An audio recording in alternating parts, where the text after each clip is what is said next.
Hello family welcome to my new channel Suchi Shortcut. आज मो सांग सुनीता झीर 21 से घर को जावाई बबुल मोर पलि आसलु मार्केट रु किछि टिके किणिकी आमे पळेलु गिफ्ट सब को पैकिंग पई। घर को आसु आसु हे जाइतला टाइम 9टा। घरे काले पार्टी करे बोले आमे छानिया कि पळि आसलु। आसला बेलको बाटे क्रिकेट टूर्नामेंट होउथिला। देखंतु केते मात्रा लोक अछंती। सांग मानक सहित देखा हला पर छुआ दिन कथा तो निहाती मन पड़ी जाय। छुआ दिन आमे केते मजा मस्ती करू। आज ता झियो 21 को मु आसीची।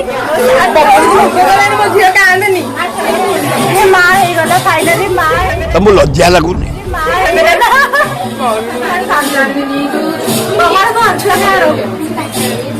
छुआ जन्म करी मु सोचु दाइमा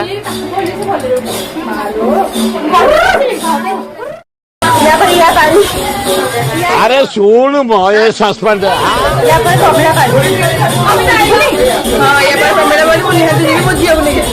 गपी सारा पलि आसला आम भोजी स्टल को। भोजी स्टल होता भेज बिरियानी आ किछि आइटम होता जोटा कि आपण माने वीडियो रे देखि पाउछंती। तापर बबलू सोई देखन केमति नादी खाउछंती। मो आसु आसु सुनीता झियो एटी सोई पड़तला जेहेतु ताको हम उठेलिनी, किंतु एटी सुनीता रे भल दिन रे मो शामिल हे पाइली। मते बहुत खुशी लागला।